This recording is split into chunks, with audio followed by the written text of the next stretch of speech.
I'm James Rizone. And I'm Miranda Watson. We're the husband and wife writing team that created the military thriller Monroe Doctrine series and the military sci-fi series The Rise of the Republic. We have some additional content we'd like to share with you guys today, and we hope you'll find it informative and entertaining. We're planning to create more videos similar to this in the future. As always, please like, share, and subscribe. Now let's get started. Chapter 9. Thucydides' Trap, January 1st, 2021. From the Associated Press. In a spectacular midnight raid, the U.S. Marines and Navy SEALs carried out a heliborne assault last night to recapture the supercarrier USS Nimitz, anchored just off the coast of Victoria, British Columbia.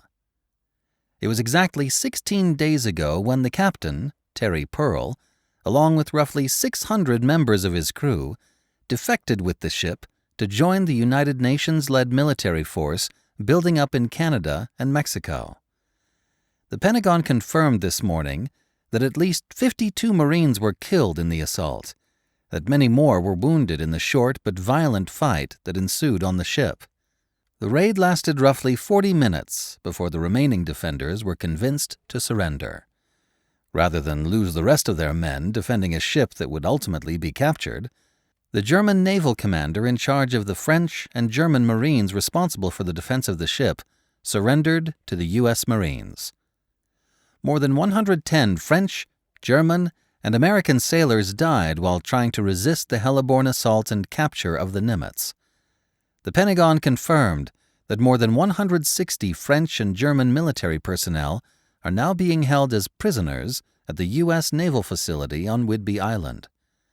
The Navy has confirmed that they have detained all officers and enlisted members of the Nimitz that participated in the coup d'etat, to include Captain Terry Pearl. Rear Admiral Thomas Ward, however, was not on the ship at the time it was raided and is believed to still be on Canadian soil. Responding to the events, the Chief of Naval Operations, Admiral Chester Smith, stated, "It's a sad and terrible day when we lose a sailor or Marine. It's an even greater travesty when those sailors are lost because of the misguided decisions of their commanding officers. I can assure you, the Navy will be fully prosecuting the leaders of this coup d'etat under the Uniformed Code of Military Justice. Regardless of their political disagreements, these officers and senior enlisted personnel not only betrayed their oath of office, they betrayed their country." Admiral Smith also confirmed that during the heliborne assault, 4 U.S. Marine gunships attacked and destroyed 2 Canadian Navy patrol boats that may have been trying to come to the aid of the defenders.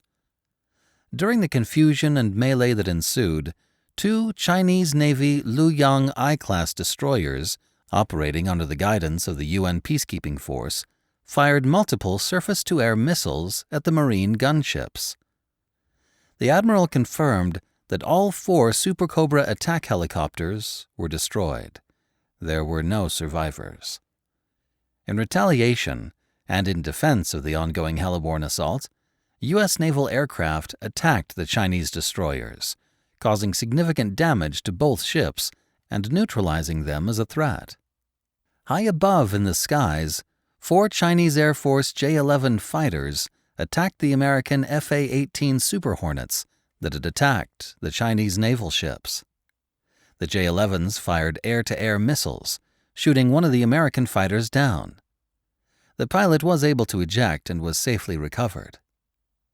During this aerial engagement, all 4 Chinese J-11s were shot down by U.S. Navy F-35 stealth fighters. This marked the first time the F-35 had seen aerial combat. Following this brief aerial engagement, the Canadian government, along with the UN military commander, General Guy Mackenzie, ordered all aircraft to stay away from the border area in an attempt to prevent the situation from escalating further. From The Guardian newspaper. President Sachs ordered an attack against UN naval peacekeeping ships in the Salish Sea, just off the coast of Victoria, British Columbia. 2 Chinese naval ships were brutally attacked by U.S. naval forces after they shot down 4 U.S. Marine helicopters that were part of a much larger heliborne air assault to recapture the USS Nimitz, the American supercarrier whose commander had defected with their ship to join the growing Canadian peacekeeping force in Canada. It is unclear how the UN and the world will react to this hostile military provocation by the Sachs administration. From the South China Morning Post. President Chen Bahua denounced the American attack on the UN naval ships as a blatant and premeditated attack on the world. President Chen said in a public address that this wanton attack by President Sachs on the UN naval force and the downing of 4 People's Liberation Army Air Force fighters will not go unanswered. Ontario, Canada. Canadian Forces Base, Petawawa. Holding the phone tightly, General Mackenzie tried to bite his tongue as General Secretary Johann Baer demanded to know how the UN naval ships in Victoria could have been so brutally attacked and the Nimitz captured. Politicians always think they know how to fight a war better than the generals and admirals, he thought in disgust. Sir, if you'll recall, I requested that we put our naval task force to sea and not stay in the confines of the Salish Sea. It was an indefensible position, and it left our ships vulnerable to attack. Mackenzie responded aloud. He held the phone receiver away from his ear while Johann shouted about how this attack could ruin everything. Once Johann had said his piece, Mackenzie calmly replied, "This was not a one-sided disaster. We gained valuable information from the short engagement, and we can use this as the validation we need to start military operations. I'll agree the loss of those ships will hurt us militarily, especially out west. But again, this gives our forces the justification to begin military operations immediately. As a matter of fact, the Chinese are asking me for permission to start their part of this plan. Do I have your authorization to let them begin?" A short pause ensued before Mackenzie heard the answer he was waiting for. A smile spread across his face. Albeit they'd be moving their timeline up by a couple of weeks, but they could make it work. When he hung up the phone, he had a coded message sent to the German and Chinese navies to begin Operation Paukenschlag, or drumbeat in English.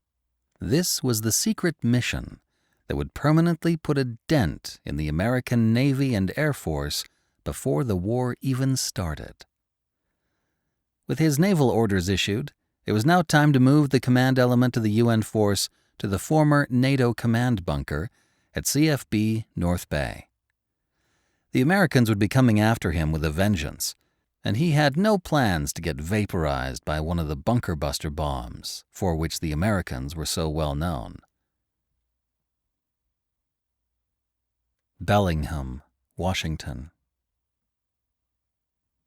A week after his trip to the Costco, Jake Bain got a call from his old company commander from Iraq, Captain Al Slevin. It had been nearly 3 years since they'd seen each other. Slevin had been promoted to major in the time that had elapsed.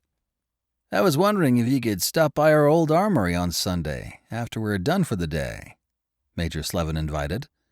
"A bunch of the guys want to have a few beers together and catch up." Truthfully, Jake was very excited about the call and the invitation. He missed the camaraderie of his old unit. However, he sensed that there was something else going on.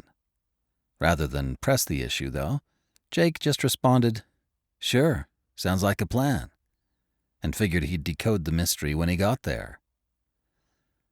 The rest of the week went by expeditiously. There was an awful lot of chatter at work about the standoff between the UN and the president. Jake did his best to bite his tongue and stay out of it. When Saturday rolled around, Jake spent most of the day out at his hunting lodge up in the nearby mountains. His great-grandfather had bought 200 acres of land back in the 1940s, following the end of World War II. He'd built a small house, which was originally a one-room log cabin, but had been expanded over time into a 4-bedroom retreat. When Jake's father had died last year, he'd inherited the property and built 2 small bunkers there to hide his emergency supplies. Jake didn't consider himself to be an over-the-top prepper, but he did want to make sure that he had enough supplies to make sure his wife and a few close friends could survive whatever happened. Jake's original concern wasn't so much a civil war or foreign invasion as it was the world's electrical grid being wiped out by a solar flare or taken down by some rogue hacker group. He felt those were far more likely events.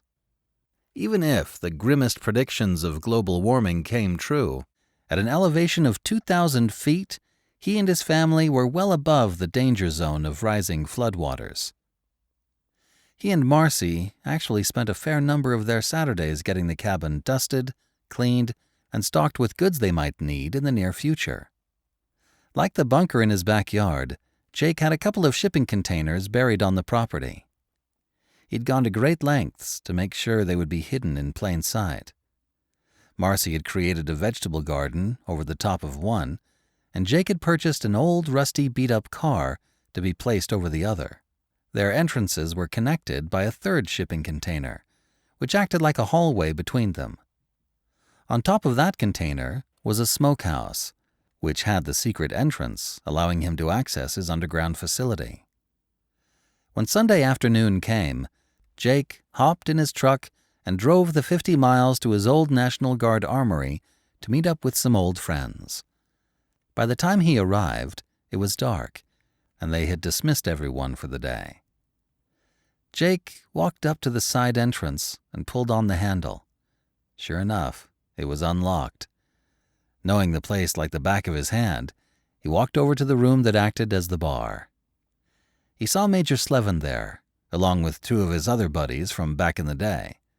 There were also 2 other faces he didn't recognize. "Jake, it's good to see you," said Major Slevin with a smile. He sauntered up to him and the 2 shook hands. "You too, sir. I can't believe they made you a major," Jake joked good-naturedly. "Yeah, well, you know what they say. If you stick around long enough, they promote you," Slevin responded with a smirk. One of the staff sergeants piped up. "Hey, it's good to see you, Jake. I hear you're working for the county in one of them cushy government jobs." Jake suddenly realized how much time had passed. The young man before him had been a buck sergeant when Jake had still been in the unit. "It's good to see you, too," Jake responded. "Yeah, the office job is easy, but it's boring. So why did you all have me drive 50 miles down here to see you on a Sunday evening? What's going on?" "Let's take a seat over here," Major Slevin said, ushering him over to the more comfortable seating area. "George, why don't you go lock the place up? Let's make sure no one else is lingering around who could possibly hear our conversation." Eventually, they all found themselves sitting around one of the tables, sipping on a beer. "Look, a fight's coming, and there isn't much any of us can do about it," Slevin began. "The governor wants the National Guard to side with him and this UN force. Meanwhile, Big Army is federalizing us before that could happen and putting us under their control. Most of the state's guard units have already deployed elsewhere. We're one of the few that's sticking around. In either case, things are about to get messy. What many of us in the unit are trying to do is prepare to wage a guerrilla fight once we fall behind enemy lines." "So why have you guys called me? You guys know what to do and how to fight," Jake said. One of the sergeants explained, "We've called you because we know you, and you aren't part of the unit anymore. When this all goes down, most of us are going to stay local to the federal government, but some in our ranks are going to stay local to the governor, who's thrown in his lot with the UN. That means when equipment starts to go missing, everyone's going to look at the active members who are part of the unit as the ones who stole it." "That's where you come in, Jake," asserted Major Slevin. "We all know you, and we can trust you. If nothing happens and this all gets resolved peacefully, then we can recover what we're about to give you. If disaster strikes, then we know you can hide everything for us until we can form up cells and start carrying out attacks against those invading our country."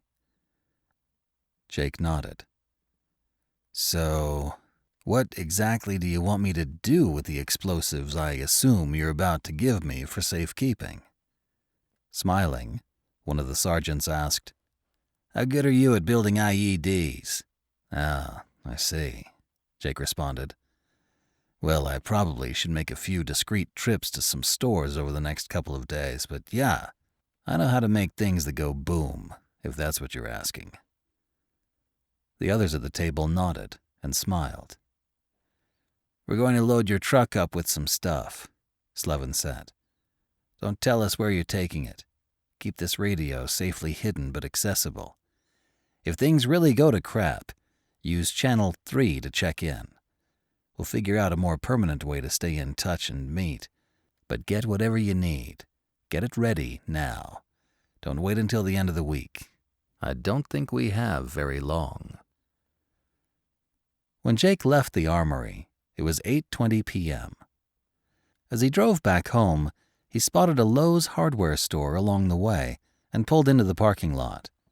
Once there, he loaded 20 pounds of nails into a cart, along with 3 boxes of hot glue tubes and 40 pounds of nuts and bolts of various sizes. He paid cash for the items and swiftly placed them in the back seat of his truck. Jake hadn't opened the bed of his truck to see what his comrades had loaded there, and he wasn't about to do that in a Lowe's parking lot. It was nearly 10 p.m. by the time he arrived at his cabin. Walking into the smokehouse, he turned on the outside light and then opened the back of his truck bed. His jaw dropped. Holy crap. It's a good thing I wasn't pulled over on my way here, he thought. He had a moment of panic as he pondered what he would have said to a police officer. January 10th, 2021, Emmitsburg, Maryland, Carriage House Inn. Colonel Ethan Daw scratched his shoulder over top of the black Land's End fleece pullover he was wearing as he reached for his glass of tea. It was a new fleece, and while he liked it, it was scratchy. He hadn't fully broken it in just yet.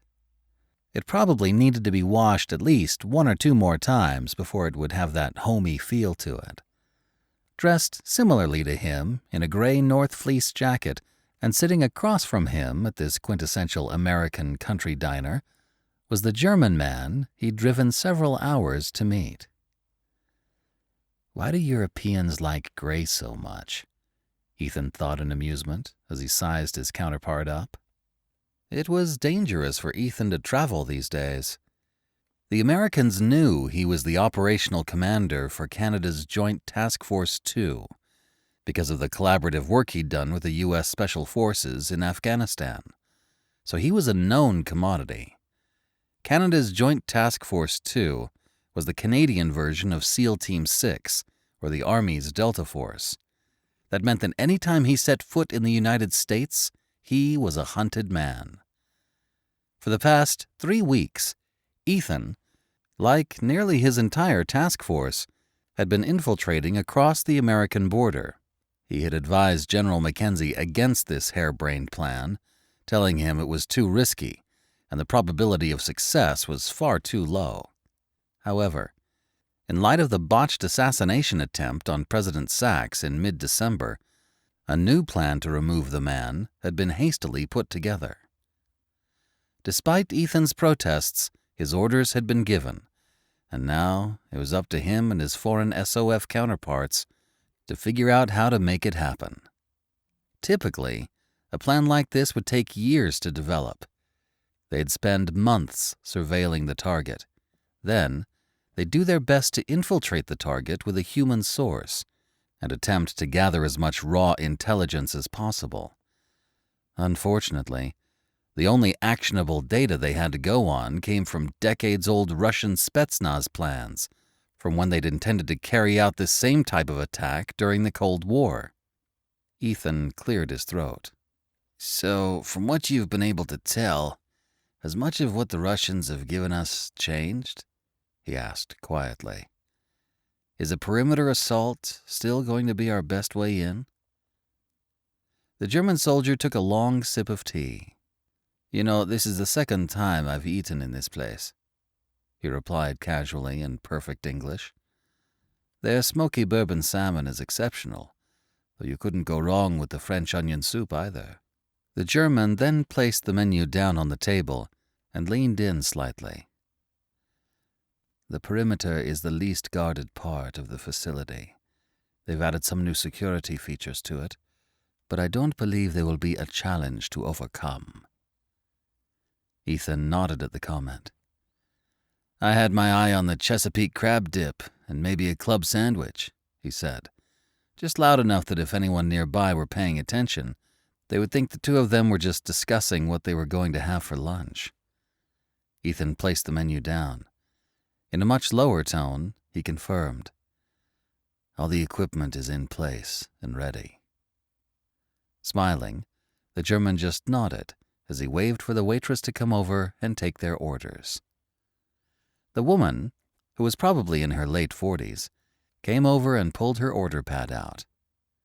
She took a moment to make some small talk with them as she wrote down what they wanted, made a few suggestions, and then walked off to get their order going in the kitchen. Raising his mug to his lips, the German paused for just a moment.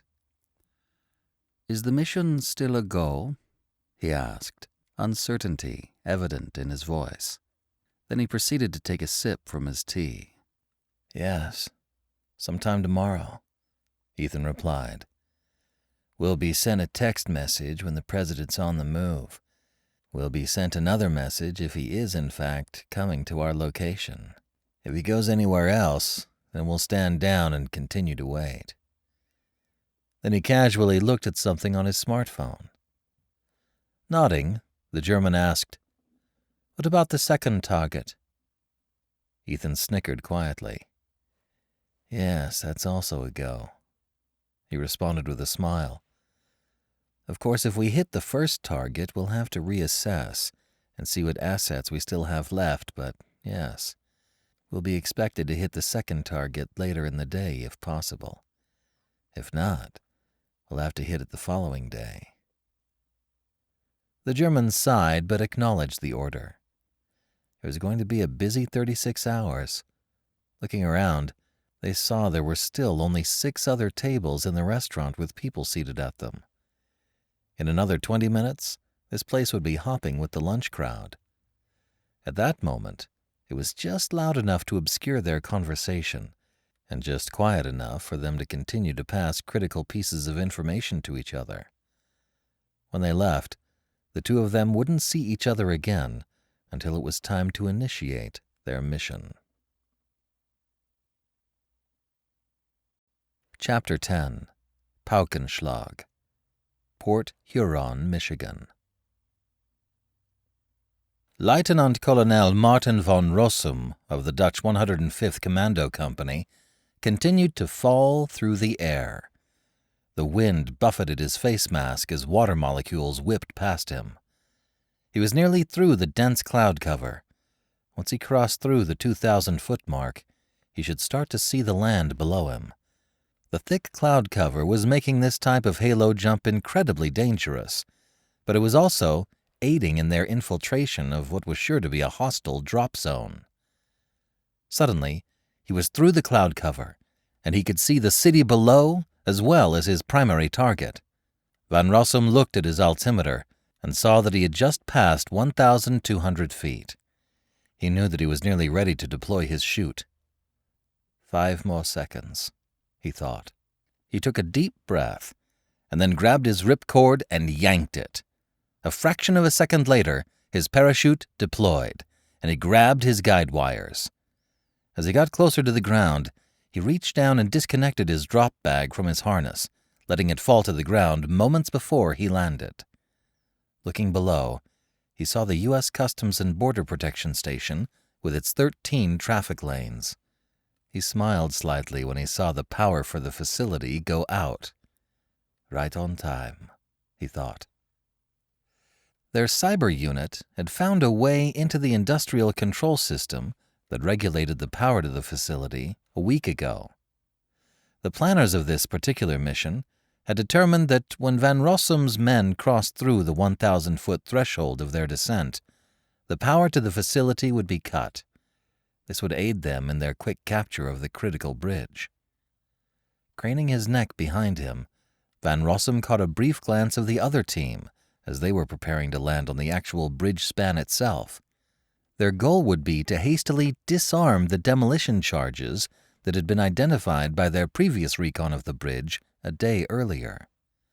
Van Rossum's team would move swiftly to take out the platoon's worth of soldiers and engineers who had set up shop at the CBP entry control point before they could either detonate their charges or call for help. Once the objective had been secured, they'd send a signal to let the forces mobilizing on the other side know it was clear to begin crossing.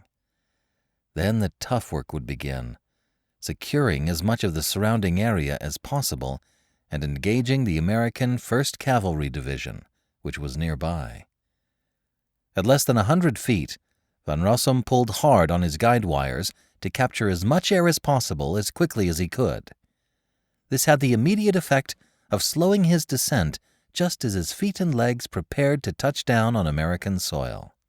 A split second later, his feet were on the cement traffic lane as he did a couple of short running steps before he hit the quick release on his parachute, which then collapsed on itself and fell to the ground in a heap. With his chute off, he reached for his HK-416 assault rifle and flicked the safety off.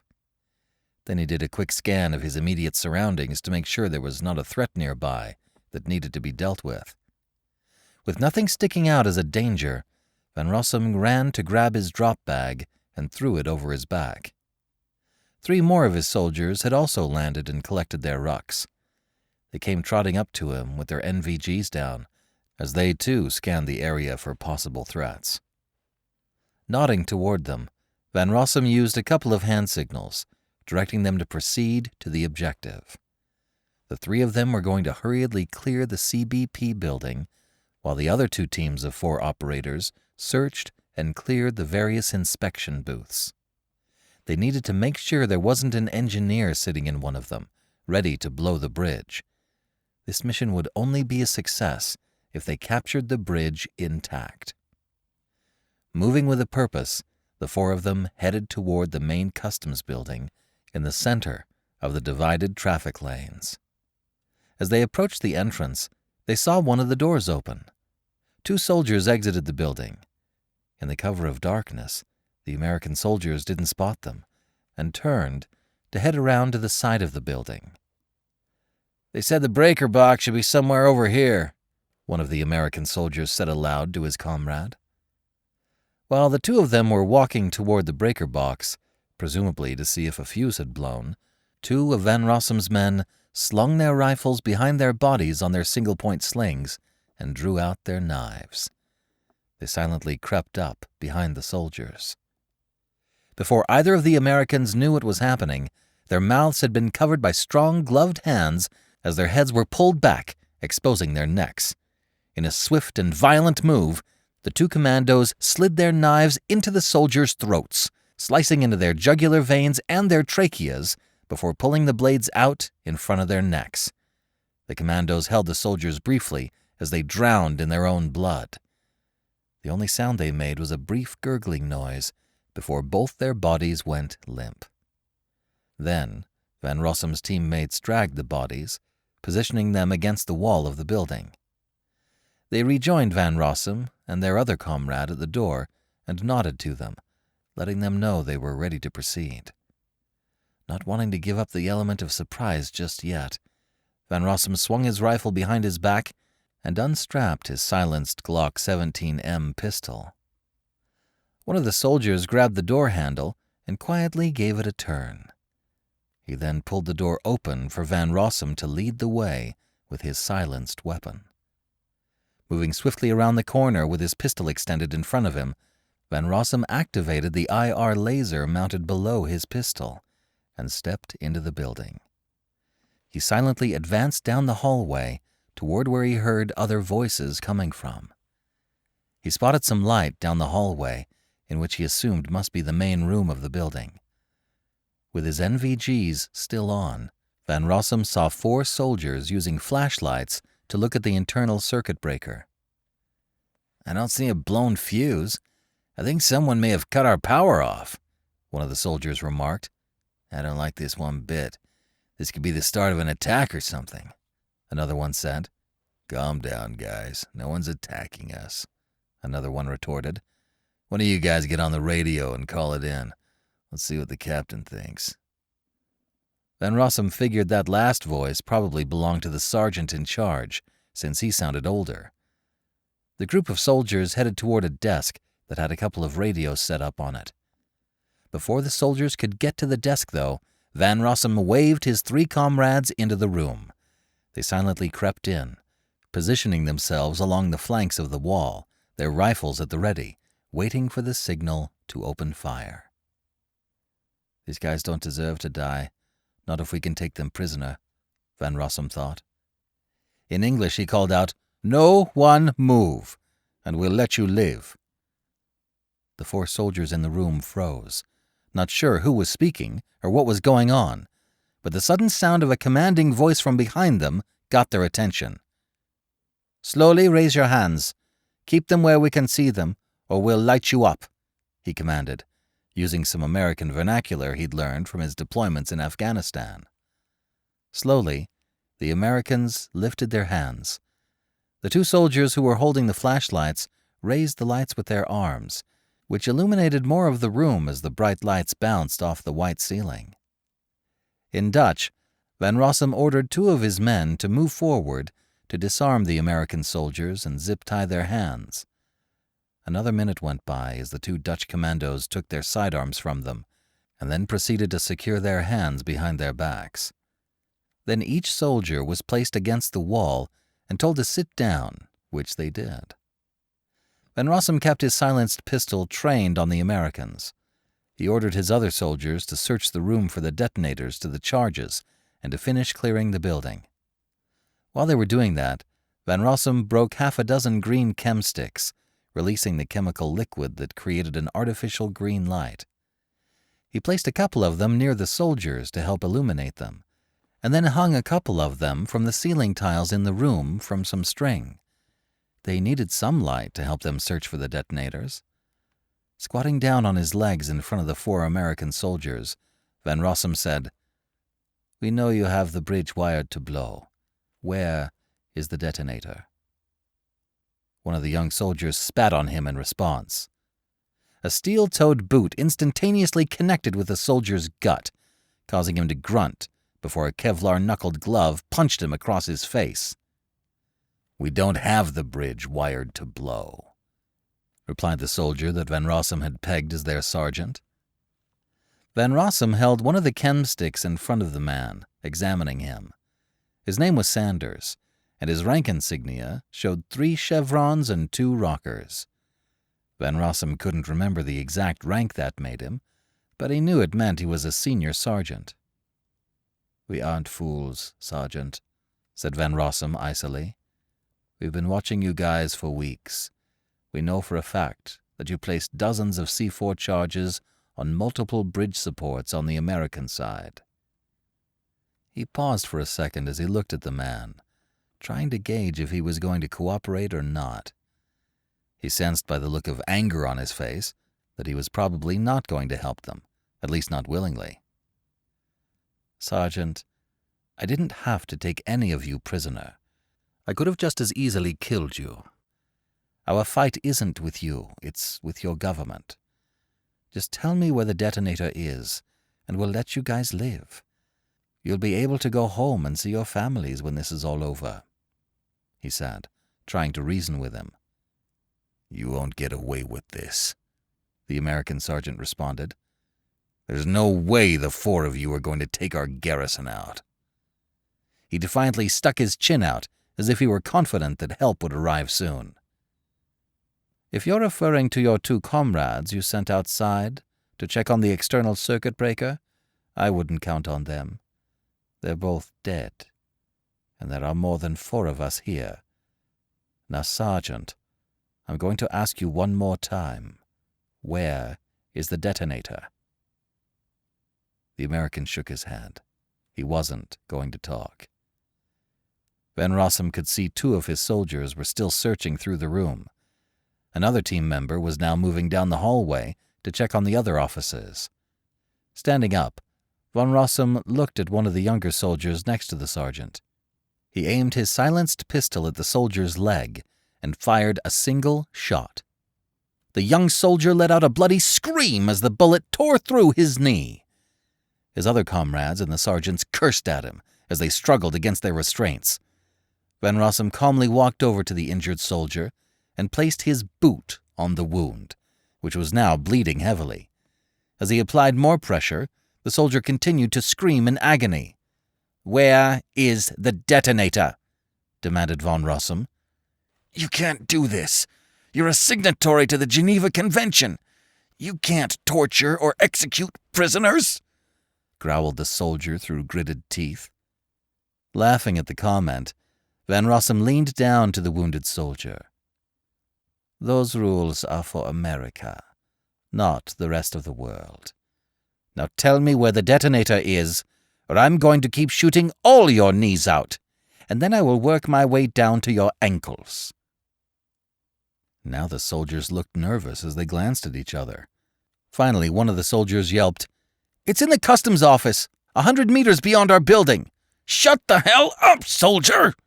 barked the sergeant angrily, but it was too late. He'd given up the goods.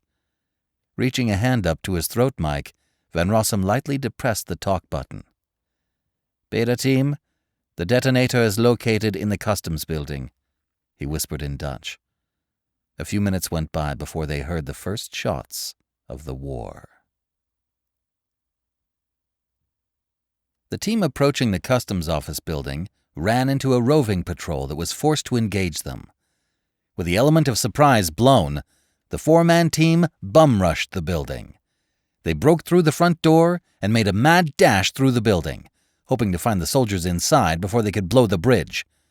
When the sergeant leading that team entered the main room of the building, they were met with a barrage of bullets from the defenders.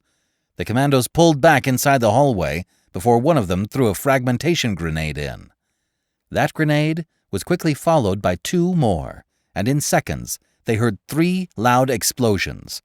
The commandos rushed in, their rifles at the ready, as they sought out the soldiers who'd been shooting at them. When they came around the corner, they spotted an American soldier lying on the floor, his left leg practically ripped off. Arterial spray shot out of the wound with each heartbeat. One commando saw that the soldier had a devilish grin on his face. His left hand held the detonator while his right hand turned the crank. In that split second, the Dutch commando feared that they had just failed their primary mission. But when he didn't hear a loud thunderous boom, he suddenly held out hope that maybe, just maybe, the other team that was on the bridge itself had found the charges and disabled them before they could be blown. When the American soldier also realized that he hadn't heard an explosion, his expression completely morphed. He showed a mixture of sorrow and failure. "I kind of feel sorry for him," the Dutch commando thought. Not only was the man dying, but he had let down his fellow soldiers. Rather than leaving the man there to bleed to death, the commando fired a single shot to the man's head, killing him instantly.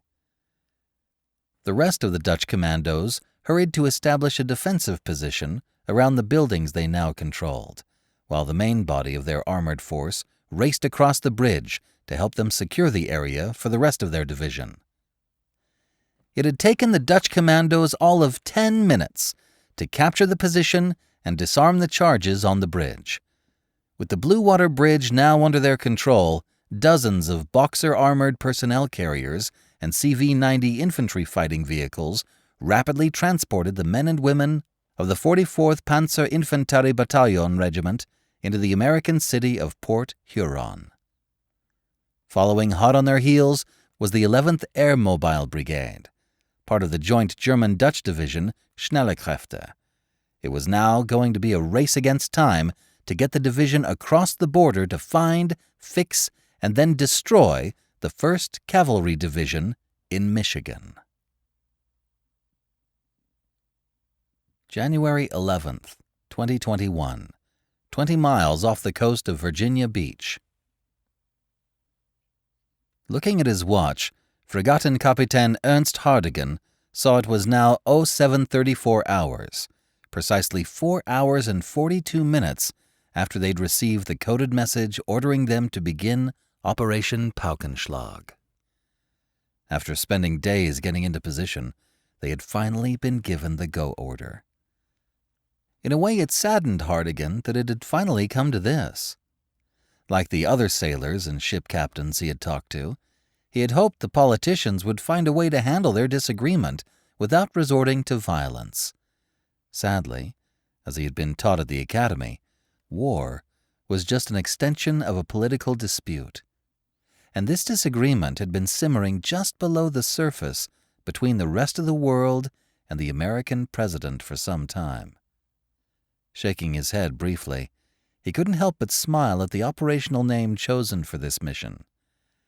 It was the same operation name used during World War II, when the German U-boats had aggressively sunk American merchant ships right off the East Coast. Now, some 78 years later, his submarine, the U-34, was going to carry out the exact same mission. It couldn't have come at a better time either. While they had spotted a number of very tempting merchant ships they could quickly sink, Hardigan wanted to save the element of surprise and his limited number of torpedoes to attack a more valuable target. For the past 2 days, they had observed a number of high-value U.S. Navy ships leave the port of Norfolk to make their way out into the Atlantic. These ships were forming up to create a more significant force that he knew would ultimately sail toward the rest of the combined UN naval fleet that had recently left Iceland to head toward America. It was shaping up to be the great battle for the North Atlantic. German intelligence had sent him a coded message a day ago that the carrier Truman was getting ready to leave Norfolk to join the other 2 carriers already present in the mid-Atlantic. With this piece of critical intelligence, he'd positioned his sub in what he believed would be the most likely path the American carrier would take to join up with the rest of its fleet. He hoped he was right. They wouldn't be able to chase after the ship if he'd positioned them in the wrong spot. Hours after they'd received their attack order, Hardigan had started growing impatient. A few days ago, they had watched the Ford and the H.W. Bush carriers head out to sea. They'd had to let them sail past, as they hadn't yet received their attack orders. Now, with the orders finally in hand, it was eating him up as he sat there, silently waiting in anxious anticipation for the Truman to get underway and head toward him. Just when he thought his sub had missed out on the opportunity to sink something of great value, they spotted it, the white whale. "Sir, the drone shows the Truman passing Cape Henry Lighthouse as it heads out to sea," exclaimed a very excited drone operator. Hardigan smiled. They had launched their tiny little reconnaissance drone the day before. It was a huge risk to use it, but without it, he wouldn't really have much warning of where the carrier was heading. The Libella, or Dragonfly drone, was a small, submarine-launched UAV prototype that the German Navy had been developing for the better part of 6 years. It shot out of the small communications tube near the conning tower of the sub to the surface. Once the encased package bobbed up on the surface of the water, its protective shell casing popped open and inflated a small, circular landing pad. The UAV systems then turned on, and its quadcopter wings unfolded and activated. Once the UAV had taken off and reached an altitude of 50 meters, a pair of short, stubby little wings on the bottom of the UAV unfolded to provide the quadcopter with additional lift. More importantly, the little wings were covered with the most advanced solar cells available, which would ensure that the device's lithium-ion batteries stayed charged. Theoretically, the small drone could stay aloft on battery power alone for as long as 16 hours, but only if it turned off its electronics. The theory was that the subs could use the electronic suite of the drone to help them better coordinate an attack during the day, and then place the drone into a stationary hibernation mode during the evening hours to conserve its battery. Trailing just below the water, the U-34 had a small communications buoy that would drag just below the waves, just high enough to still receive microbursts of data from the Libella. Hartigan felt his pulse race as he realized that this little device was going to be the key to helping him place his sub in the correct position to land what he hoped would be a death blow to the Truman. Hartigan walked over to the drone operator's desk so that he could view the feed for himself. He saw the U.S. warships fan out and form up their protective bubble around the carrier. He also observed 4 different anti-submarine warfare helicopters go to work. Like a sheepdog, these helicopters and destroyer escorts would do their best to keep the wolves like him away from their charge. While he didn't want to view this opportunity as a suicide mission, Hartigan knew it was incredibly difficult to attack a carrier. Not because the ship was believed to be unsinkable, but because of the sheer amount of ASW support the ships tended to be protected by. The German Navy didn't exactly have a lot of submarines to lose in a war with the U.S., nor did his crew want to die in vain. It was hoped these Libella drones would be the game-changing technology that would aid them in doing what no other navy had done since World War II: sink an American aircraft carrier. Weighing these options, Hartigan settled on a plan to let the American carrier essentially travel to within 10 kilometers of their position. That way, they could guide their Z-Hecht torpedoes in toward the carrier at a slow speed to minimize their noise and hopefully their chance of detection. Then, when they had gotten in good and close, they'd cut the Z-Hecht torpedoes loose to run at full speed, in this case 50 knots. This would leave the carrier with virtually no time to react, and the ensuing chaos of countermeasures and torpedoes would make it incredibly difficult to identify where the torpedoes had been fired from. If this worked, they'd be able to slip away to fight another day and celebrate their victory. Seeing that the American carrier was still roughly 30 miles away and running through their zigzagging pattern, Hartigan knew they had time to get themselves in position. Slowly and steadily, using their air-dependent propulsion system as opposed to their diesel engine, they silently got themselves into the best possible firing position with the help of their UAV. "Sir!" called out one very nervous-sounding technician. "Our towed array has detected a Virginia-class attack submarine, no less than 10,000 meters to our port side, above the thermal layer." For what felt like an eternity, they held their breath, waiting to see if they'd been detected before they were able to carry out their attack. When they didn't hear the sound of an American torpedo heading toward them, or the sound of its sonar going active, they breathed a collective sigh of relief. They had now entered the carrier's protective bubble. 10 more minutes went by as the carrier continued to zigzag in their direction, oblivious to the danger they were sailing into, as they now closed the distance to just under 10 kilometers. "Captain, the carrier distance is 9,800 meters. We have a firing position plotted for torpedoes 1 through 6. We are ready to fire when you order," the sub's weapon officer announced. Hartigan noticed that sweat had started to form on this man's forehead, despite the cool temperature of the room. Everyone in the confined space of the control room looked at each other nervously.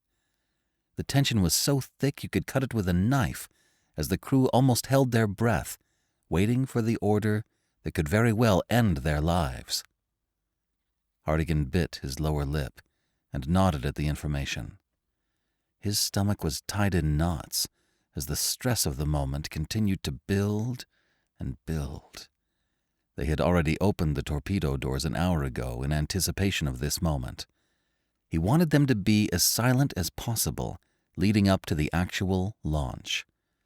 While they might have detected one enemy submarine, that didn't mean there weren't more out there, ready to pounce on them at the slightest bit of noise they made. Looking at his weapons officer, Hartigan ordered, "Fire tubes 1 through 5. Make your depth 400 meters and come hard to port, 40 degrees. Make your speed 10 knots." Hartigan wanted to save one of the torpedoes just in case they still needed it. Within seconds of their torpedoes being fired, the DM-2A4 Hecht torpedoes, Germany's most advanced torpedo ever, accelerated at a silent and modest speed of 20 knots toward the great white whale. For nearly 2 minutes, the weapons closed the distance between them and their unsuspecting prey. Then it was like a switch was turned on. The carrier went from traveling roughly 20 knots in a zigzag pattern to accelerating to its maximum speed as it sought to put as much distance between itself and its newly identified threat. "Bring the torpedoes up to full speed," Hartigan ordered. It was now a race against time to close the distance and hit the ship before it was able to run away from the threat. At this point, the carrier's best defense was to turn in the opposite direction and open its engines all the way up, which it did. With an operational range of 60 kilometers and maximum speeds of 50 knots, Hartigan was confident their torpedoes would win this race. Once the carrier had gone to full speed to try and outrun the torpedoes, it deployed its Nixie torpedo decoy in hopes of being able to lure one or more of his torpedoes away. Hartigan walked over to the enlisted man guiding the torpedoes and watched as the man successfully steered them away from the decoy, keeping them locked onto the carrier. The distance had now closed to less than 3,000 meters. At this range, the torpedoes went active with their own sonar as the targeting computer sought to get a picture of the hull of the ship it was heading toward. In seconds, this targeting computer ran through its stored data of known ships, identified the target as an American supercarrier, and locked on to the most likely kill spot under the hull of the vessel.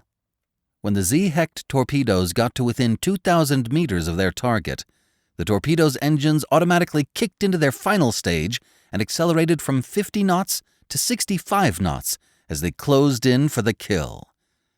Hartigan held his breath. Steadily, one by one, the 5 torpedoes made their way under the hull of the ship before exploding as they reached their marks. With each successive explosion, it sent a massive overpressure of water jets up through the lower 2 or 3 decks of the carrier. The ripple effect of the eruptions were so powerful, they briefly lifted the carrier a couple of inches up before gravity slammed the behemoth hard against the cavity of air and water below the hull of the ship, cracking the keel. When the Truman smacked into that vacuum below it, the carrier's hull fractured in dozens of places, ripping new fissures and cracks along nearly every deck of the ship. For the briefest of moments, Captain Hartigan and his crew were elated as they listened to the massive explosions ripple through the water and the loud, growing sound of the ship's hull as it began to break apart. They had succeeded in doing something no other submariner had ever done: hit an American aircraft carrier with a modern-day torpedo. However, in their brief, albeit quiet, celebration, they suddenly detected that an American torpedo had been fired at them. "Enemy torpedo in the water!" shouted the sonar technician. Unbeknownst to the crew of the U-34, the Virginia-class submarine that had sailed past them earlier had detected them when they'd fired their torpedoes. The sub had turned around and closed in on their last known position as it hunted for them. While the Germans had been so intent on guiding their own torpedoes to the carrier, they had failed to detect the sub that had found them. Before anyone in the German sub could react, the American torpedoes slammed into their own hull, splitting the submarine in half. The last thought to pass through Captain Hartigan's mind before the control room was flooded with the icy water of the Atlantic was of his last family dinner with his beautiful wife and 4 children. "Torpedoes in the water!" shouted a petty officer from the underwater threat station of the Truman CIC. Deploy the Nixie. Ahead flank speed, and take evasive maneuvers," shouted the officer on the deck. The battle station's klaxon sounded as the ship's pilot announced emergency maneuvering. The carrier instantly turned hard to starboard, while the engines jumped to 100%. Despite the massive size of the carrier, its 260,000 horsepower engines spun its 4 propeller blades at such a rate that the carrier actually lurched forward as it moved from 20 knots to over 35 in less than a minute. The captain of the ship, Brandon Reynolds, dashed into the CIC. "What the hell is going on?" he shouted. He grabbed for something to keep himself from falling over from the force of the sharp turn. "Incoming torpedoes, heading 221, 11,000 meters and closing in quickly," shouted the underwater threat officer. "Damn it. Get with our escorts and tell them to get a helo over to where those torpedoes probably came from and find that enemy sub," Captain Reynolds ordered. If they could find and sink the enemy sub swiftly, they might be able to take them out before they could guide their torpedoes in for the kill. At least so he hoped. For the next 7 minutes, the ship continued to race as rapidly as it could away from the underwater threats, as they hoped and prayed the torpedoes would go for the Nixie. When the torpedoes blew past the Nixie, Reynolds knew they were in trouble. A couple more minutes went by, and then the underwater threat officer shouted, "Brace for impact!" The carrier briefly lifted several inches in the water before crashing back into the hole created below it. The bow of the ship dipped dangerously low to the waves before plowing through the water like a hot knife through butter. The sudden jarring and impact from the explosion threw nearly everyone who wasn't seated or strapped into a chair to the ground. Many people injured their ankles, knees, or backs from the sudden impact. Seconds after the violent tumult, the lights flickered briefly before they went out entirely, throwing the CIC and the ship into complete and utter darkness. The emergency generators should have automatically kicked in, but they failed, either from the sudden jarring or something else. As the ship slowed to a stop from the loss of the engines, the battery-operated emergency lights popped on, providing them with a modicum of light. Then they heard it. A series of loud groans as the hull of the carrier buckled and broke from the numerous fissures and fractures spreading across the structure of the ship. "Give me a damage report," shouted Captain Reynolds.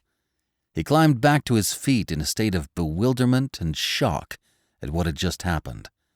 Never in his 30 years in the Navy had he experienced anything like this.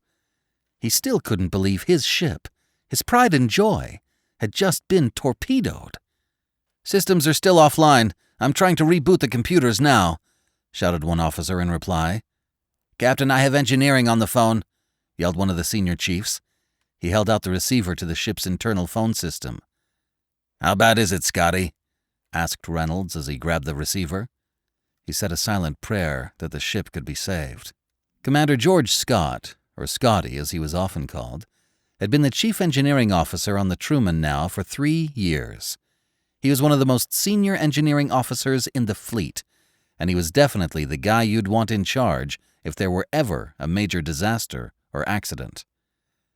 Scotty's gruff voice yelled above the alarms going off in the background. "It's bad, Captain. The lower decks are flooding rapidly. I don't think we're going to be able to stop the water pouring into the engine room." A short pause ensued as Scotty yelled out some orders to someone nearby. Alarm bells continued to blare relentlessly.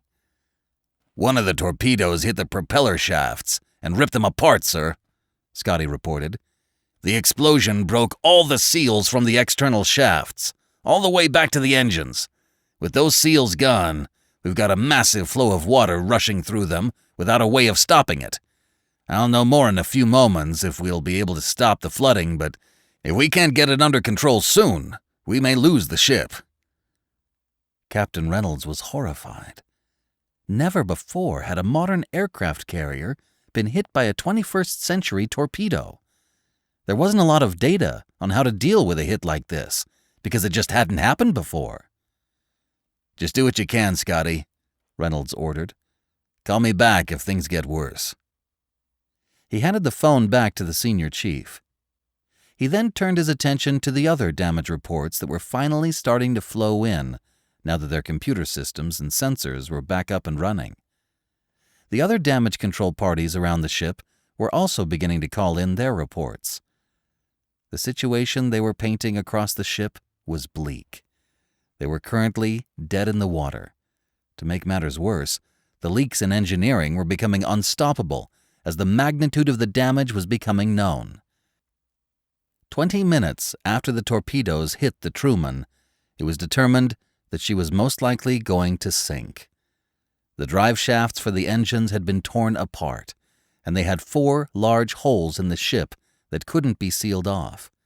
To make matters worse, the cracks and fissures that had developed throughout the ship meant that once watertight spaces and bulkheads were now leaking water faster than their pumps could expel it. As more water flooded into the ship, the pressure on the already damaged portions of the Truman caused more leaks to appear. When Captain Reynolds realized there was a good likelihood the ship was going to go down, he ordered what helicopters they had on the flight deck to promptly begin evacuating the wounded to the other ships in the strike group. Likewise, the other destroyers and cruiser escorts used their helicopters to help offload the wounded from the carrier and begin ferrying as much of their crew over as possible. Since the ship was roughly 26 miles off the coast of Virginia Beach, they sent an emergency message to the Coast Guard and to Norfolk for immediate assistance. Soon, dozens of helicopters from Norfolk and the nearby Coast Guard facilities were landing on the carrier deck, picking up the hundreds of wounded sailors and Marines. Several of the destroyers had also come nearby, and they did their best to assist in getting the injured and other sailors off the ship while bringing over additional people who could try and help control the flooding. The first shot of the Third War of the Atlantic had been fired, and it looked like the UN forces had drawn first blood. Pacific Ocean, 200 miles south of Hawaii. Captain, we're receiving a flash message from Indo-Pac-Com. They're ordering us to go to Condition 1. We're being told to prepare for an imminent attack, announced the communications officer. Captain Ian Grady of the USS John C. Stennis walked up to his comms officer and grabbed the flash report to read over what it said for himself. Then he acknowledged the order, proclaiming, "Sound General Quarters. Bring us to battle stations." The General Quarters klaxons blared, and the crew of the ship mechanically ran through their various procedures and processes that had been drilled into them from the first time they'd ever boarded a ship. A couple of minutes after the alarm started, the strike group commander, Admiral Leslie Parker, walked in to see what was going on. She spotted the captain and made her way over to him. "What is it, Grady?" she asked with a look of concern on her face. Admiral Leslie Parker had just taken over command of the strike group 10 days ago. She had transferred in from the CNO's office when the Pentagon had begun to prepare the entire armed forces for combat operations. She'd been one of the first female captains of a supercarrier, and now she was the first female strike group commander. By all accounts, she was a hell of a commander. She'd earned her chops as an FA-18 Super Hornet pilot, flying combat operations in Afghanistan and Iraq. She'd worked her way up the food chain the old-fashioned way, through grit and determination. Captain Grady was usually happy to see Admiral Parker, but he just shook his head in disbelief and handed her the flash report. "It's the Truman. They were apparently ambushed 20-some miles off the Virginia coast. The report doesn't say how many torpedoes they were hit with, but it looks grim," he replied. Rear Admiral Parker didn't waste any time.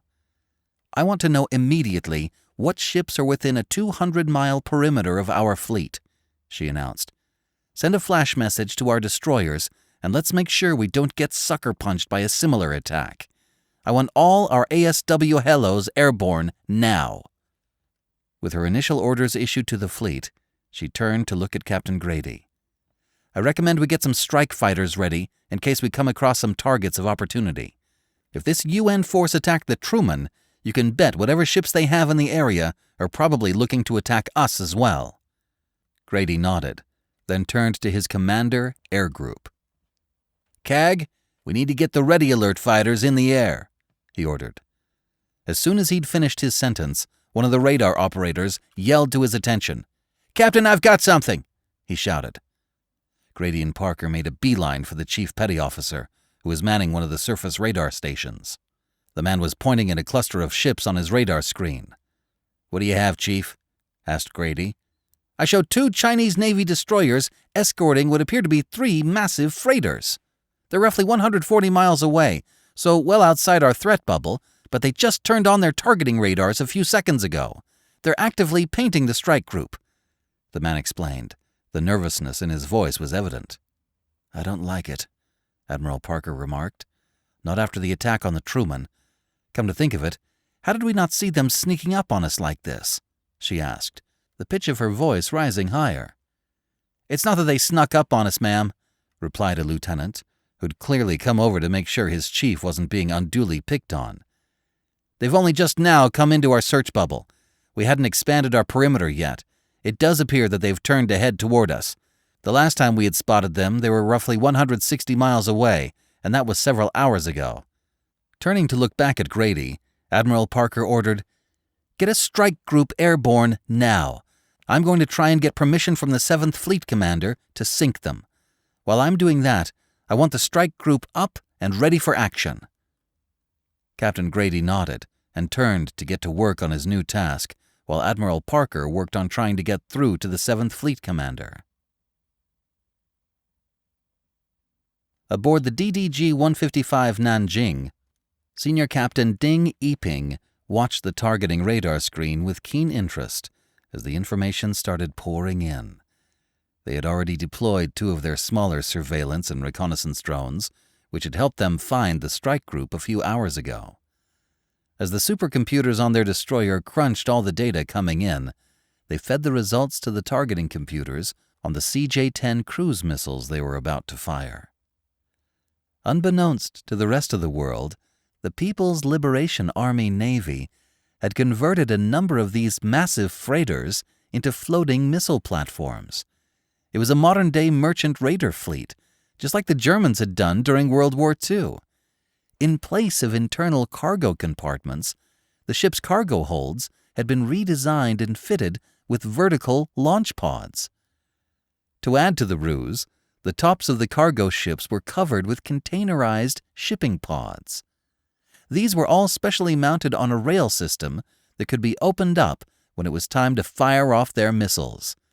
After their missiles had been fired, the rail system would move the shipping pods back over the top of the VLS system, once again concealing them from the prying eyes of satellites and reconnaissance drones. After the Chinese Navy had finished the conversions, a single cargo vessel now held 50 CJ-10 land attack cruise missiles, providing the ships with a potent standoff weapon. These missiles were very similar to the American Tomahawk cruise missiles in range and payload. The ships also held 100 of the vaunted YJ-18 or CHSS-NX-13 anti-ship missiles. These missiles had a maximum range of 540 kilometers and gave the ships the ability to legitimately challenge the U.S. Navy.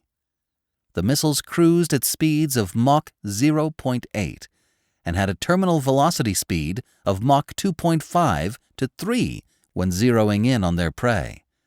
The warheads consisted of an armored tip for deep penetration of a ship's hull and a 300-kilogram warhead of an advanced explosive mixture designed purely to cause maximum damage to a ship.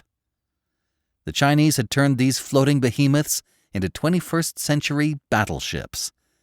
Their overarching goal was to use them as a first strike weapon against the U.S. Pacific Fleet and either sink or disable the American carriers. With the U.S.'s carriers taken out of equation in the Pacific, the Chinese could move forward with a multitude of operations to cement their hegemony over the Pacific. One of the targeting officers who'd been manning a radar screen flagged Captain Ding down. "Sir, it would appear the Americans are launching additional fighters. Do you want us to order the raiders to begin their attack?" he asked. "Find out if the raiders are ready to launch. Tell them they need to hurry up. I believe our cover has been blown." "Yes, sir," he replied, and he rushed off to make the call. A moment later, he came trotting back. "Captain, the raiders told me they need just a few minutes as they ready the VLS systems to fire." "Very well," Captain Ding answered. There wasn't anything he could do now but wait. As the minutes went by, they observed several of the American destroyer escorts moving into a screening position, placing themselves between the carrier and the Chinese ships. 6 additional aircraft also joined the 4 fighters that were already circling the carrier. 2 fighters, FA-18 Super Hornets, headed toward the Chinese fleet. They were still a little more than 120 miles away, so the Chinese ships had time to get themselves sorted and ready to begin their attack. One thing was abundantly clear, though. The Americans suspected something and were preparing to deal with them.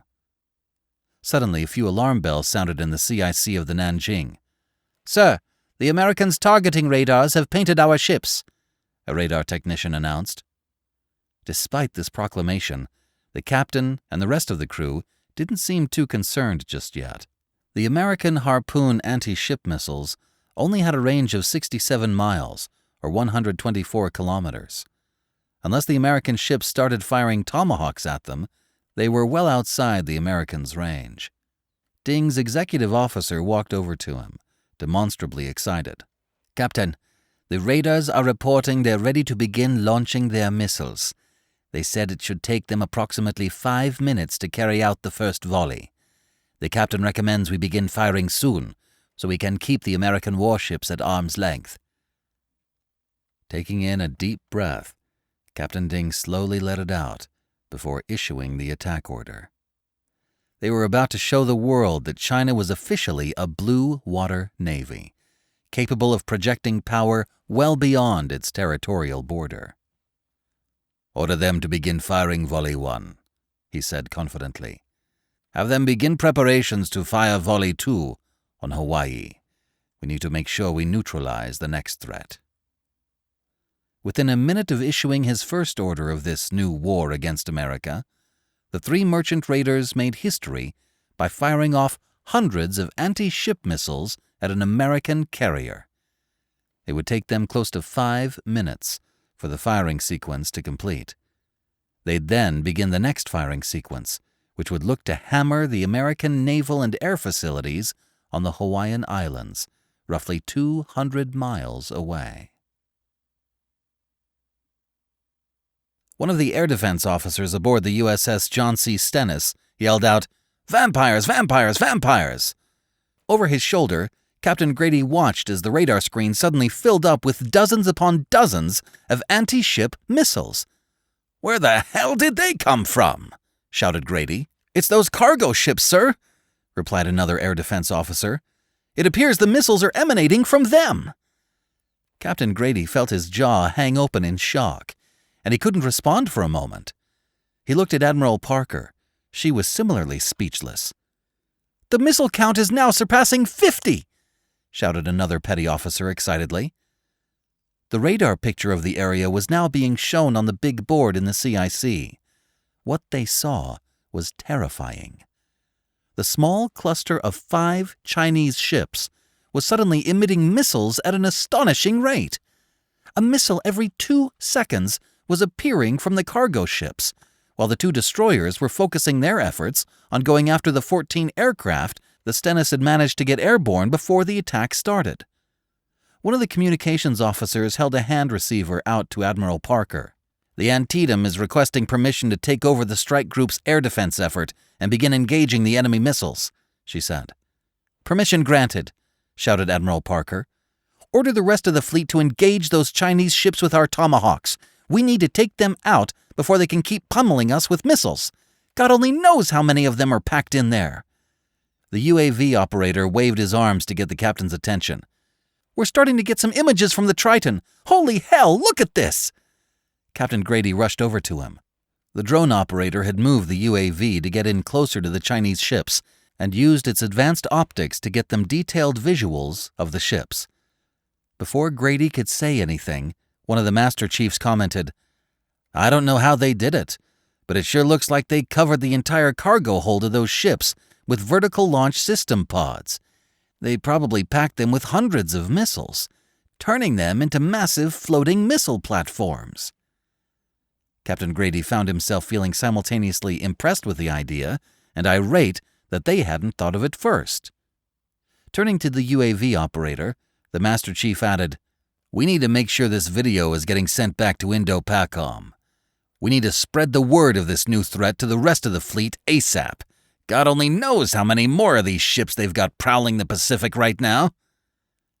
Captain Grady looked over at Admiral Parker, who'd followed him over. She definitely didn't appear to be her usual stoic self. She poked at the bun on her head as if it were about to fall off, and one vein in particular on her forehead was suddenly very visible. Grady understood the reaction. The missile count was continuing to climb, now breaking through the 200 mark. Many of those missiles would start to come into range of the strike group's anti-missile defense bubble in another 3 to 5 minutes. In 10 minutes, the missiles would be in range of their point defense systems. The captain heard Admiral Parker mumble, "Well, if you haven't found God, now would be the time to pray that our defensive systems do their job and protect the fleet." Captain Ding was feeling good and optimistic about the attack underway against the American strike group until their radar screens showed a series of new threats. Tomahawk cruise missiles were being fired by the carrier's destroyer escorts, while the 2 guided missile cruisers went to work on engaging their anti-ship missiles. The first wave of Chinese and American missiles were nearly ready to collide with each other as the YJ-18 missiles' AI systems took over and began to maneuver their way through the barrage of missile interceptors streaking toward them. Slowly, then very rapidly, the volume of missiles heading toward the strike group shrank. "Begin engaging the American Tomahawks with our own interceptors," instructed Captain Ding. "Order the raiders to start launching their second wave of missiles." The Nanjing shook as her own forward and rear missile magazines started firing their interceptors. In minutes, the 2 Chinese destroyers had launched 20 interceptors. As long as the Nanjing or her sister ship stayed operational, they'd be able to help guide the merchant raiders' missiles. If both of them were taken out, then the merchant raiders would have to rely on their own, less sophisticated targeting radars to go after the American ships. "Captain, the first volley of missiles should be entering the carrier's point defense systems now," exclaimed one of the targeting officers. Looking at the radar screen on the large wall-mounted monitor, Captain Ding saw that of the first 200 missiles that had been fired at the fleet, only 42 had survived to get within the American strike group's point defense systems. Within 2 minutes, the group of 42 missiles had been thinned out until there were just 12 left. Fortunately, 4 of them slammed into the carrier, while the remaining 8 scored hits against the destroyer escorts. "Prepare for impact!" shouted one of the officers. Their own point defense systems engaged the American Tomahawk missiles. The loud ripping noise, so synonymous with the Sea-Whiz gun system, was deafening, as the guns spat out a wall of 25mm tungsten projectiles. A loud blast erupted a few hundred meters away from the Nanjing, slapping the outer structure of the ship with shrapnel. One of the incoming missiles had detonated when it hit the wall of tungsten. Then, 3 enormously loud explosions rocked the ship. Turning to look at the CCTV cameras that provided them with an exterior view of what was going on outside the ship, Captain Ding saw that 2 of the merchant raiders had sustained multiple hits from the Tomahawks. Less than a minute after the missiles impacted, one of the raiders exploded in a massive fireball as the ship was literally ripped in half. The 2 broken remnants of the ship were ablaze and sinking rapidly. The Nanjing's sister ship, the Taiwan, suddenly exploded in a brilliant display of flames and smoke as 2 Tomahawks slammed into the side of the ship. While the Taiwan hadn't been torn apart like the raider, it was nearly completely covered in flames from the impact. Turning to his XO, Captain Ding yelled, "How many Tomahawks are left?" "We have 10 more inbound," the XO answered nervously. "They are 3 minutes out. Our next set of missile interceptors is engaging them now." One of the operations officers shouted. "Raider 3 is firing their first round of land attack missiles now. They're also firing another round of anti-ship missiles at the American strike group." "What's the status of Raider 1? Are they still able to fire missiles?" Captain Ding demanded. "Not yet. I just spoke with their XO. They took a hit to the forward VLS pods. It took out their interceptors and temporarily disabled their targeting computers. They're working on getting them recalibrated and ready to fire. He said it'll be at least 5 minutes before they can resume firing." 5 minutes? We may not have 5 minutes if they don't get their missiles operational, Ding shouted. "Brace for impact!" yelled one of the Stennis's targeting officers as they watched the next volley of enemy missiles enter their point defense systems. Even from inside the CIC, Admiral Parker could hear the failing CWIS guns start to fire the air with tungsten rounds as they sought to create a wall of protection around the carrier. The RIM-7 Sea Sparrow and RIM-116 rolling airframe missiles speedily joined the fray as they sought out the remaining missiles converging on the carrier. Boom, boom, boom! The enemy missiles began to be swatted from the sky. Bang! The carrier shook violently in a thunderous rumble as it took a direct hit from one of the missiles. Admiral Parker gripped her chair as if holding on for her life. This is the one time we need seatbelts, she thought. Several of the crew members fell over, despite bracing themselves for the impacts. The process repeated 5 more times as a total of 6 missiles rocked the ship. After the last impact, the lights briefly flickered off before the auxiliary power kicked on, and the emergency generators took over the load. "Damage report!" shouted Captain Grady. The damage report board showed a host of red alarms from a couple of the decks. The lieutenant commander who was manning the reports as they came in responded, "Sir, we've got fires raging out of control on the hangar deck. Apparently one of the missiles scored a direct hit on a couple of strike aircraft that we had been getting armed with anti-ship missiles. With all of that fuel and those Harpoon missiles aboard, the blast caused a series of secondary explosions to ripple through the hangar deck. It's a dangerous situation down there because there's the possibility of even more secondary explosions. Damage control parties are working to get it contained, but they're asking for help." After he finished speaking, the lieutenant commander immediately went back to other tasks. He needed to do his best to redirect personnel from other parts of the ship to where they were needed most. "What's the status of those enemy ships? Have we sunk them yet?" barked Admiral Parker over the growing chaos in the room. The petty officer who was watching the cruise missiles as they converged on the enemy ships answered, "The next wave of Tomahawks is arriving now. This should finish them off." It felt like an eternity as the next 2 minutes passed and they watched as one by one the remaining Tomahawk missiles hit the surviving Chinese ships. 8 more missiles scored hits on the enemy, either blowing the vessels up completely or engulfing them in fiery blazes that would ultimately consume the ships. Looking at the big board, Admiral Parker didn't see any additional surface threats heading toward them. The strike group had successfully shot down the remaining enemy missiles from the second wave. It had been a much smaller cluster of missiles than the first one, so it was a lot easier to handle. However, prior to her strike group sinking the last of the merchant raiders, the raiders appeared to have fired off 22 land attack cruise missiles, which looked to be headed toward the Hawaiian Islands. Sadly, the missiles had gotten out of their range to intercept them. All they could do now was send a warning to the U.S. facilities on the island, letting them know they had a cruise missile attack inbound. From Reuters Online. The world continues to wait to see if conflict will erupt between the United Nations and the U.S. The Americans' New Year's Day raid to recover the Nimitz and destruction of 2 Chinese destroyers have increased concern that further military action may be inevitable. In the last week, a host of meetings have taken place between the American Secretary of State and the foreign ministers of nearly a dozen countries. Sources reporting on condition of anonymity have confirmed that the goal of these negotiations is to dissuade these nations from participating in the UN military force. The success of these efforts is unknown. However, several leaders continue to publicly call for Sachs to step down as president. Within the United States, polling shows that more Americans currently back President Sachs than President-elect Tate. The majority of the country's population supports the plan for a new election in November of 2022. However, no Republican or Democratic nominees have come forward at this time.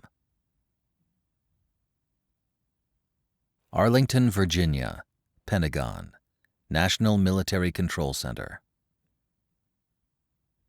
The Secretary of Defense, Chuck McElroy, had just finished reading the latest signals intelligence report from the NSA. They had uncovered a burst of attack orders issued by the UN military headquarters at the Canadian Forces Base in North Bay, sending out all sorts of orders to their ground and Air Force units to begin whatever military operations they had in the works. Fortunately, the NSA was steadily decoding the encrypted messages about where these forces were being ordered to attack.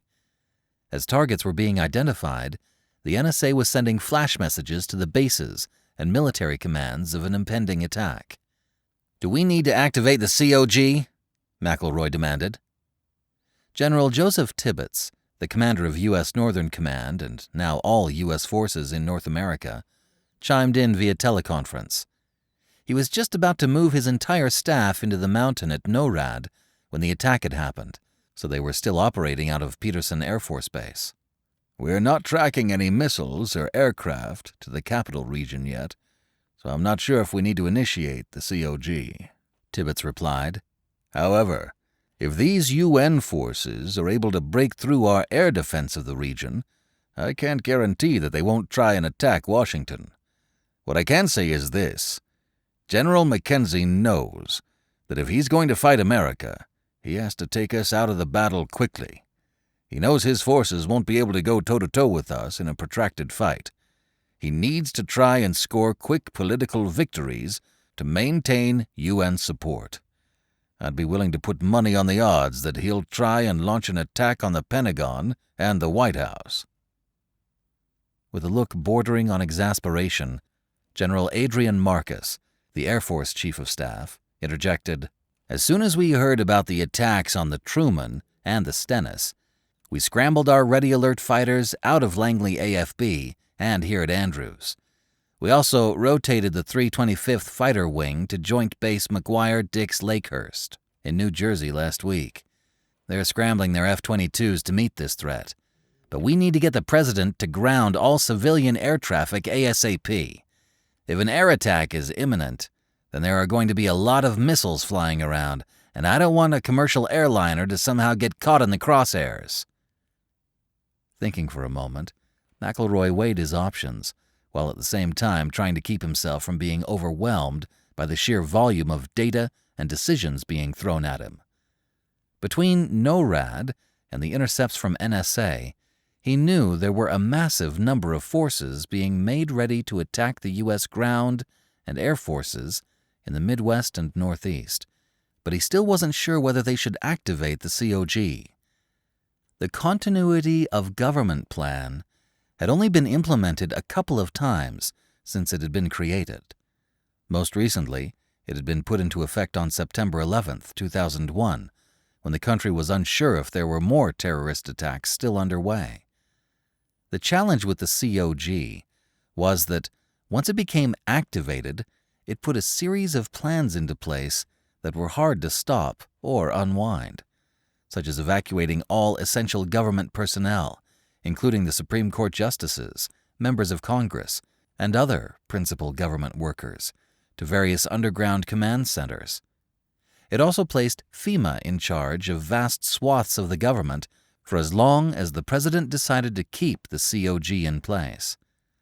On the other hand, if the UN forces were able to land a successful blow against the Pentagon, Capitol Building, or White House, it could have a profound impact on the government's ability to respond to the attacks underway. Turning to look at the Air Force general, McElroy asked, "Are there any strike aircraft in Canada that can pose a serious threat to the capital region? General Marcus thought about that for a second, before turning to one of his aides. "Give me a moment to find out, sir," he responded. While the general was tracking down the information, the SecDef turned his attention to Admiral Smith. "What's the status of the Stennis and the Truman?" he asked. It had been nearly an hour since both strike groups had been attacked. Admiral Smith grimaced at the question. "It doesn't look like the Truman is going to make it. She's slowly losing the battle to stay afloat. At this point, we've managed to get her tied to several tugs, which are going to do their best to drag her as close to the shore as possible before she goes down. Our goal at this point is to get her back into shallow water so she can be raised at a later date if the damage control crews are truly unable to save her. I mean, a miracle could happen, but she sustained 5 torpedoes to her underbelly. The hull's broken." "I can't believe we got sucker punched like that," McElroy remarked, clenching his fist like he felt like punching someone. He let out a huff. "How about the Stennis? I heard we sank a few Chinese ships in that engagement." Smith nodded. "We did. This attack was truly unique. We've never seen anything like it. The Chinese Navy essentially converted several large freighters to become floating missile platforms. They hit the Stennis strike group with 340 anti-ship missiles. Our ships were able to shoot down 302 of them, but we still took 38 hits across the strike group. The Stennis took a number of them. She was hit with 9 missiles. The carrier's still afloat and in no danger of sinking, but she's knocked out of the fight for the time being. Nearly half of her aircraft were destroyed when several missiles hit the hangar deck. Admiral Parker, the strike group commander, has ordered them to return to Pearl Harbor for repairs. Before we sank the enemy ships, they managed to fire off a number of land attack cruise missiles at Hawaii. The naval facility and the air base at Hickman suffered some pretty bad damage. Nothing that can't be repaired, but it certainly put our forces in Hawaii on notice that the Chinese have the ability to hit them." "What about San Diego?" McElroy asked. "I heard they hit us there as well." "They did," Admiral Smith replied. Apparently one of the cargo ships near the port of Ensenada had also been converted into a missile platform. They hit our naval facilities in San Diego with 30 cruise missiles and the Marine base at Pendleton with 20. I'm still waiting to get a firm casualty count, but I can tell you, it's going to be high, probably in the thousands." McElroy shook his head in disgust. "Admiral, you need to make sure your captains are getting their ships out of port and ready to handle whatever's coming next. I want you guys to start looking at all Chinese freighters within striking distance of our coast and naval facilities to see if any of them have possibly been converted into these floating missile platforms. For all we know, the Chinese could have them strategically placed along our shores and facilities. We could be on the verge of getting hammered with cruise missiles and not even know about it until it was too late." The SecDef stopped for a second before shifting topics. "We also need to hit that UN naval force in the North Atlantic. I'm concerned that what they have out there is a giant distraction, and they're about to sucker punch us from somewhere else. Also, the President is going to ask me this, so I might as well find out. What subs or ships do we have that are in striking distance of the EU or mainland China? When the President gets over here in 10 minutes, he's going to want to know what we can hit them back with." Admiral Smith smiled and pulled a sheet of paper out of his notebook. "We've got 2 subs currently in the Med that could strike at targets in Italy or France. And then we've got 3 subs operating in the North Sea off the coast of England that have been monitoring the shipping between Europe and Canada. All 5 of these subs have a handful of Tomahawks that could be fired at critical military and port facilities, which would have an effect on their ability going forward to ship additional reinforcements to Canada. As to Asia, we have 2 subs between South Korea and Okinawa. There's a single sub near Taiwan and another sub in the South China Sea. We could easily fire off 40 or so Tomahawks at some Chinese ports or military air bases if the president orders. It won't hurt their long-term efforts, but it'll certainly let them know that we're in the area and can retaliate."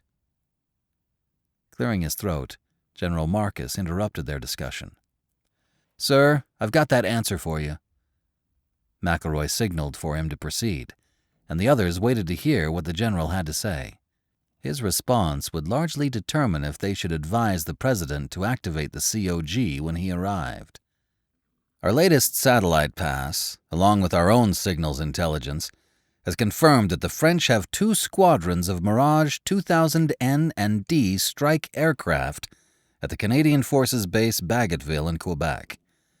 These aircraft have a combat range of 920 miles when equipped with their 2 drop tanks. The fighters can carry 1 Storm Shadow low-observable air-launched cruise missile, which has a range of 300 miles and packs a 990-pound enhanced warhead. If these aircraft penetrate our northern air defense zone, they could hit Washington with these missiles. General Marcus held up a hand to forestall any questions. In addition to the Mirage threat, the Russians have also moved 2 squadrons of backfire bombers to the Canadian Air Base at Goose Bay and Cold Lake. And while these aircraft are old, they are still very capable bombers that could deliver a number of land attack cruise missiles. There's also a rumor that the Chinese moved their 2 operational H-20 stealth bombers to Cold Lake. Our satellites haven't physically seen them, but a human source we have near there said they had spotted what appeared to be a black-winged aircraft land at the base several days ago. "Why am I just hearing about this?" asked General Pruitt angrily. "If your fighters can't keep these guys off our backs, they're going to hammer my brigades before they even find the enemy." "Oh, that's it. We're going to recommend the president activate the COG," muttered McElroy. "The UN's already hit us in sneak attacks in the Pacific and the Atlantic. I'm not about to gamble that they may or may not hit Washington with cruise missiles." He felt his frustration levels rising.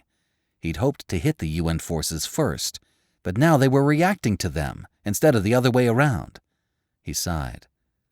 "When's General Peterson getting here with the president?" he asked. "Their helicopter just touched down. They're entering the building as we speak," said one of the operations officers. "Good. Keep the helicopters warmed up, and make sure to alert our aviation assets that we're going to need to start evacuating the city of key personnel." A few minutes went by as the Pentagon Nerve Center issued a batch of orders to the commands all across the country, alerting everyone of the impending attack and warning that the COG might be implemented very shortly. Bursting into the room, President Jonathan Sachs made his way to the center of the table in the NMCC, flanked by the chairman of the Joint Chiefs, General Austin Peterson, and his Secret Service detail. "Chuck, what the heck is going on? Are we in any immediate danger?" demanded the president. The Secretary of Defense sighed, and then he explained the situation as they knew it up to this point.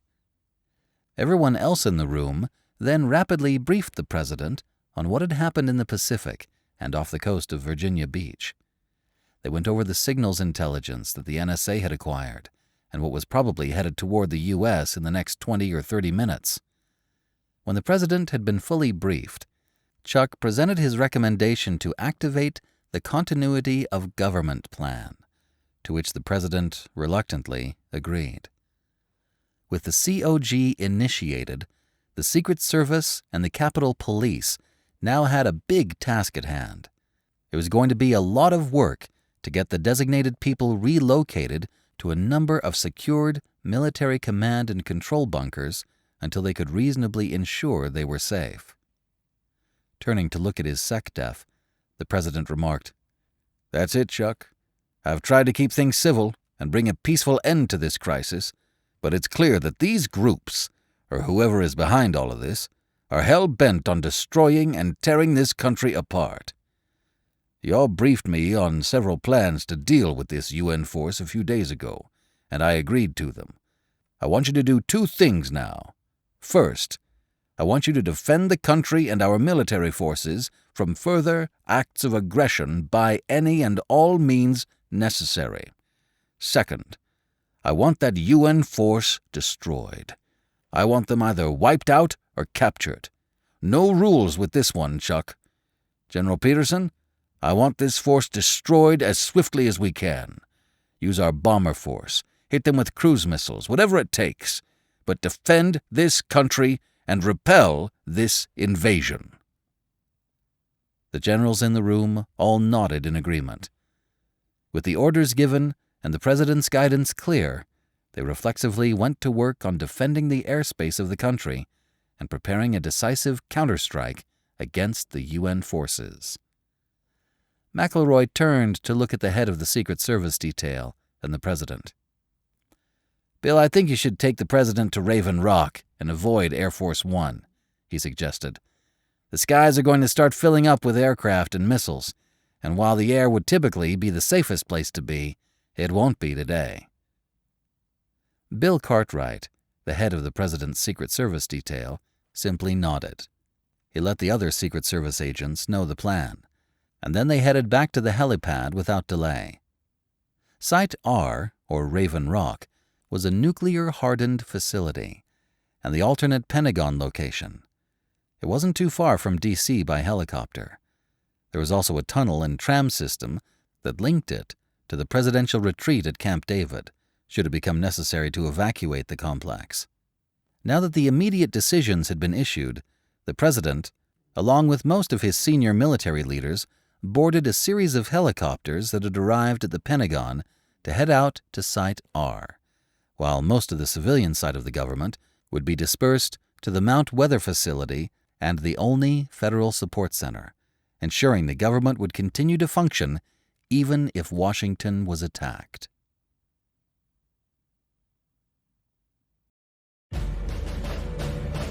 Thank you for watching our video. If you enjoyed it, don't forget to like, subscribe, and hit the notification bell so you'll never miss another video. In the meantime, we have plenty of reading material to keep you busy. You can find it all on our website, frontlinepublishinginc.com.